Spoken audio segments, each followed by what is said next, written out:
About 7:30 in the evening, we got a call. Tones went off. We jumped in the fire truck and headed that way. Lights and sirens. I was the acting captain then. We were out one night. Luckily, nobody was home. I was very sad from the beginning. Yeah, I lost most of my stuff. When we finally figured out that we lost everything, I thought, why us? Tremendous tragedy for people who have a fire and don't have anywhere to go. We arrived on the scene. It was utter chaos. Over to the right of the house, they were screaming and yelling at the parents, saying my kids are in there. Me and Rick Dowden made an attack through the back because of the front of the house was fully engulfed in fire. We couldn't get in the front, so we went around the back and we fought our way through the about 8 feet in the back door, and the fire pushed us back out. And when we got back out, me and Rick looked at each other and said, we got to get in there because there's kids in there. So we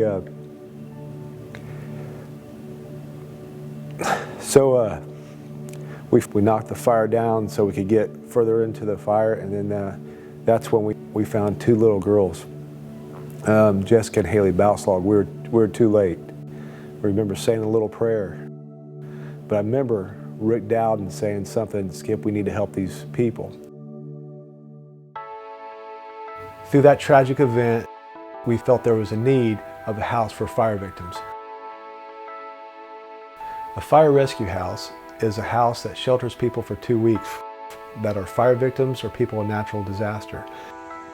Usually the Red Cross will put somebody up for 2 days.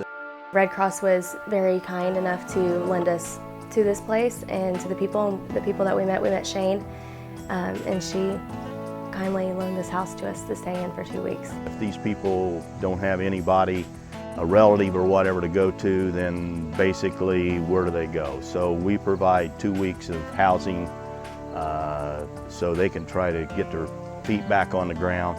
We feed them, we clothe them, and we give them spiritual counseling if that's needed.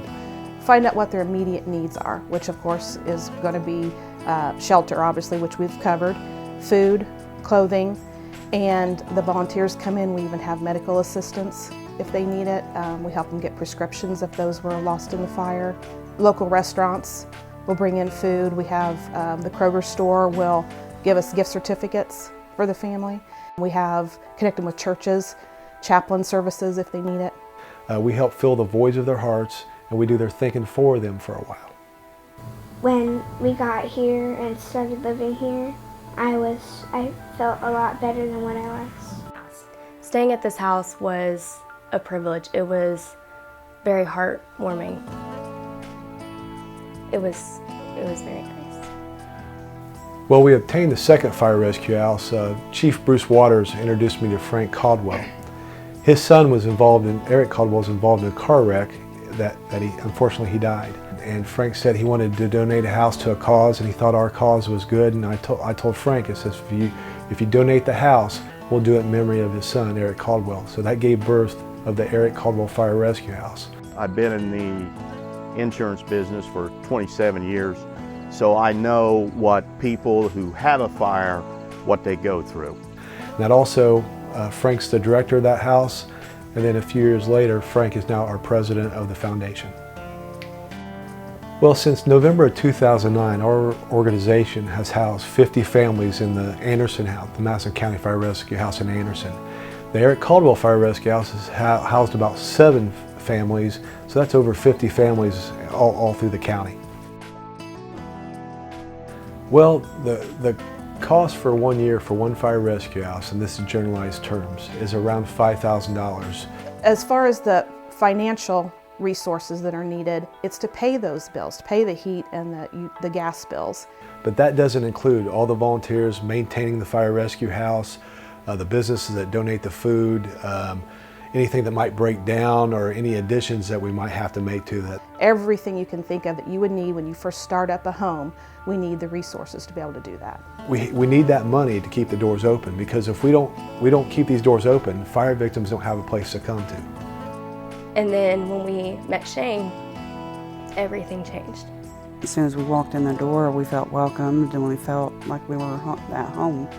When she told us that here's a house that you can stay in for 2 weeks, and just to help us get back up on our feet. It meant so much.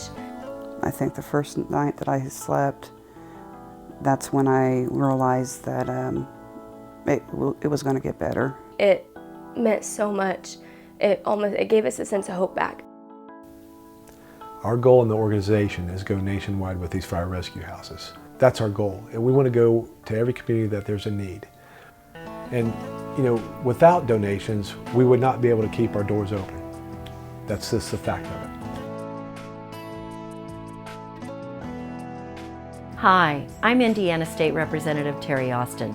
The Fire Rescue House plays a very important role in helping families who've been affected by fire get back on their feet.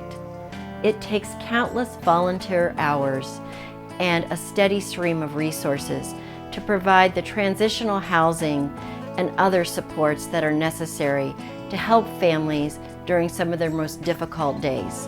I want to personally thank you for supporting this organization, and I want to challenge you to consider starting a fire rescue house in your own community. If you want more information or have questions, please log on to our website at firerescuehouse.org. Working together, we can help those families whose lives have been marred by the tragedy of fire.